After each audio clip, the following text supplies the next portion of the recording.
Hi hello friends, welcome back to media talks. நான் உங்கள் Monica. இந்த வீடியோவில் நம்ம ஃபாலோவர்ஸோட கமெண்ட் வந்து 2 பேர் வந்து பார்த்தீங்கன்னா நியர்லி ஒரே மாதிரி தான் வந்து அவங்களோட பாயிண்ட் இருந்துச்சு. அதை பற்றி இங்கே ஷேர் பண்ணலாம். தங்கேஸ்வர் அந்த சிஸ்டர் வந்து பார்த்தீங்கன்னா என்ன சொல்லியிருந்தாங்கன்னா, விஜய் ஏன் இவ்வளோ கோமா இருக்காரு அண்ட் விஜய் வந்து காவேரி விட்டு விலகிடுவாரா? ஸோ ஏன்னா காவேரி வந்து வெண்லாக் பண்ணி கொடுத்த சத்தியம் அந்த மாதிரி தான் இருந்துச்சு, அதை பற்றி சொல்லுங்கள் அப்படிங்கிற மாதிரி கேட்டிருந்தாங்க.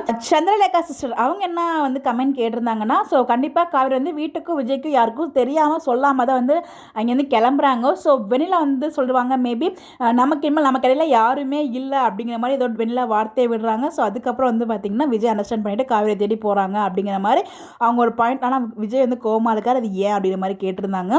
ஸோ கண்டிப்பாக வந்து பார்த்திங்கன்னா வெண்ணிலா மூலயமா தான் விஜய்க்கு தெரிய வரும் காவேரி வந்து கிளம்பியிருக்காங்க அப்படிங்கிற விஷயம். அது வந்து அவங்க இன்டெரக்டாக சொல்கிறாங்களா இல்லை அவங்க மனசு மாதிரி டேரக்டாக சொல்கிறாங்களா அப்படின்னு நமக்கு தெரியல. பட் இந்த பிக்கை பார்க்கும்போது எனக்கு வெண்ணிலாவோட ஃபேஸ் வந்து பார்த்திங்கன்னா அவங்க வந்து நெகட்டிவ் ஷேட் மாதிரி தான் தெரியுது. ஆனால் அவங்களோட எபிசோடில் பார்க்கும்போது அவங்க பாசிட்டிவாக மாறிடுவாங்களோ அப்படிங்கிற மாதிரி தோணுது. ஸோ டிசைடே பண்ண முடியல. ஸோ யாரும் ஹர்ட் ஆகாதீங்க. ஸோ என்ன மாதிரி ட்ராக் கொண்டு போனாலும் கண்டிப்பாக வந்து அதை நம்ம ஃபேஸ் பண்ணி தான் ஆகணும். ஸோ அதெல்லாம் சீரியல் நான் பார்க்க மாட்டேன் அப்படிங்கிற மாதிரி யாருமே தயவு செய்து சொல்லாதீங்க. மேக்ஸிமம் ஆஃப் த கமெண்ட் அதை பற்றி எனக்கு ரொம்ப வருத்தமாக இருக்குது. அதை பார்க்கும்போதே நமக்கு பிடிச்ச மாதிரி ட்ராக் எடுக்கும்போது அவங்க எவ்வளோ கஷ்டப்பட்டிருப்பாங்க, நம்ம அதை என்ஜாய் பண்ணி பார்க்குறோம் இல்லையா? ஸோ இதே மாதிரி நெகட்டிவ் ட்ராக்குமே அவங்க கஷ்டப்பட்டு தான் அந்த ட்ராக் மூவ் எடுக்கிறாங்க. அதுக்கு நம்ம சப்போர்ட் பண்ணி தான் ஆகணும். ஸோ அதான் நாங்கள் அகைன் சொல்கிறேன், டிஆர்பி ரொம்ப ரொம்ப இம்பார்ட்டன்ட். ப்ளீஸ் தயவு செய்து வந்து பார்த்தீங்கன்னா ஸோ என்ன மாதிரி ட்ராக் கொடுத்தாலும் தயவு செய்து நம்ம வீக்காக்கு சப்போர்ட் நம்மலேருந்து கிடைச்சே ஆகணும். ஸோ அதுதான் உங்ககிட்ட திருப்பி சொல்கிறேன். ஸோ இதில் இன்னொரு விஷயம் எனக்கு தோணுது, அது நடக்குமான்னு கேட்டால் எனக்கு தெரியல. ஆனால் அதுக்கும் ஒரு வாய்ப்பு இருக்குது. எம்என்னை பொறுத்த வரைக்கும் வந்து பார்த்தீங்கன்னா நம்மளால் கெஸ்ஸே பண்ண முடியாது. ஓகேங்களா? ஸோ இப்படி தான் ட்ராக் வரும், நம்ம எதிர்பார்க்காத மாதிரி தான் இருக்காது. நம்ம என்ன நினச்சிருப்போம், அவங்க அப்படியே பல்ட்டி அடிச்சு வேறு மாதிரி ட்ராக் கொடுப்பாங்க. 100% ஷூராக, நான் 99% ஷூராக சொல்கிறேன், விஜய் காவேரி பிரிய மாட்டாங்க அப்படின்ற மாதிரி எனக்கு உள்ளுணர்வு ஹோப் வந்து தோணுது.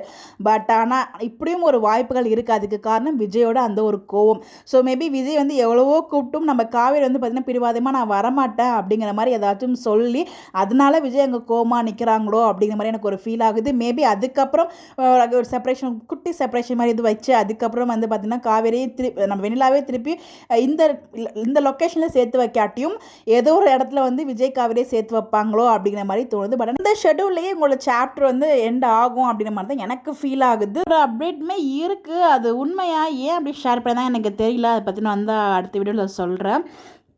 ஸோ ஒன்று எனக்கு தெரிஞ்சு அந்த லொக்கேஷன்லேயே சேர்த்து வைக்கிற மாதிரி ட்ராக் இருக்கும். நம்ம பார்க்குறது வந்து மேபி விஜய் வந்து என்ட்ரி அதாவது காவேரியை பார்த்த உடனே இந்த கோவப்பட்டு நிற்பாரோ அந்த ஒரு பிக்கு தான் நமக்கு ஷேர் பண்ணியிருப்பாங்களோ அப்படிங்கிற ஒரு பாயிண்ட்டும் இருக்குது. ஸோ எனக்கு தெரிஞ்ச ஒரு 99% ஹோப்போடு இருக்காங்க அந்த லொக்கேஷனில் வீக்காக சேர்ந்துருவாங்க அப்படின்னு சொல்லிட்டு தான்.